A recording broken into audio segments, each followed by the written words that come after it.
Chocolate is a world-known candy, but the process of making it is more difficult than you think. When is the last time we've had chocolate? Let's go back and see where it all came from. The earliest traces of finding chocolate go back to Mexico and Guatemala. In 1750 BC, chocolate started out as a drink, not as a candy. These chocolate drinks were invented by the Maya and the Aztecs. The Aztecs also used cacao beans as their money. Spain introduced the cacao bean to the royal court. With this, the bean's popularity spread. The first chocolate mill was built in the 1700s by a French inventor.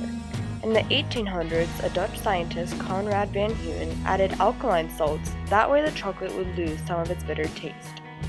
Shortly after adding the salts, the chocolate press was introduced. The chocolate press was supposed to reduce the fat stored in chocolate. Finally, in the 19th century, chocolate companies were introduced to the world. In 1847, Joseph Fry created the first chocolate molds with melted cocoa butter. Chocolate comes from a cacao bean that are harvested in many places of the world. The cacao beans are removed from the cacao plant and then are cleaned and roasted. They are fermented, which helps bring out their flavor. Then they are grounded into a new substance called cocoa mass. Cocoa mass is pure chocolate in a grounded, rough, powdery form. From there, they are shipped off for companies all over the world to make all kinds of chocolate products. There are many different types of chocolate with many different cocoa content. Bags, sometimes bigger than this, and they're just basically like chocolate chips. This is the machine the only machine we really use. Basically put this in here, and we pour our chocolate over here, it melts it. And the interesting thing about chocolate is that it's a lot of crystals in there. There's cocoa butter, there are fats, fat, that's crystals. So all those crystals have to be melted. And so you need to make sure the chocolate is heated up to a certain temperature. Yeah.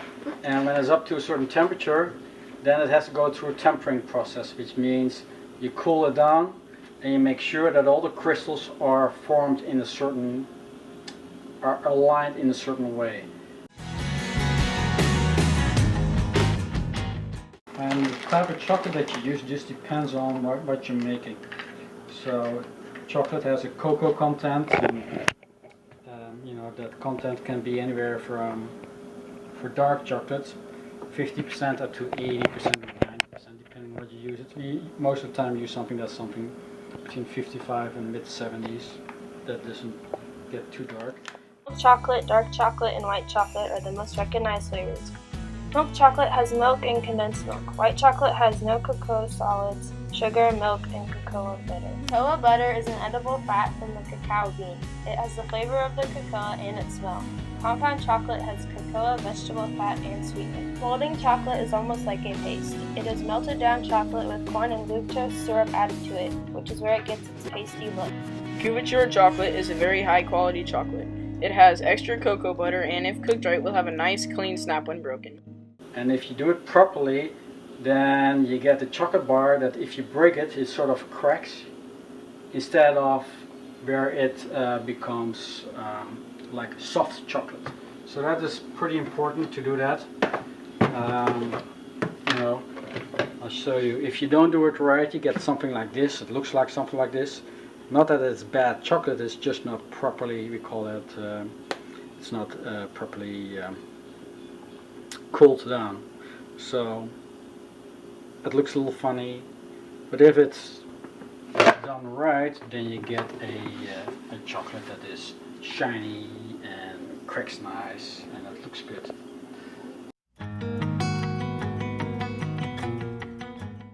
Sometimes chocolate is molded, but it has to be a specific way. You have to have a chocolate mold in order to do it, otherwise it won't work and would be a huge mess. You can fill chocolate molds in many different ways, with a spoon, a frosting decorator, or with a ladle.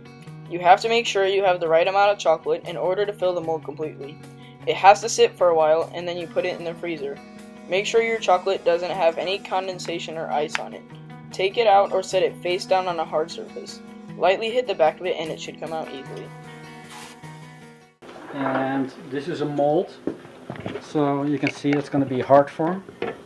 And how this works is You pour first the chocolate in there, then you shake it up a little bit because you don't want to have any bubbles in it. Then you turn it around and you let it drip everything out of there as much as possible. Now, a lot of chocolate will still stick on the side over here, and that's what it's supposed to be, but if you drip it, you know, it empties itself out, you scrape it off, and then you turn it around and you let it set. And what you get is you get all these cavities, they're covered with chocolate.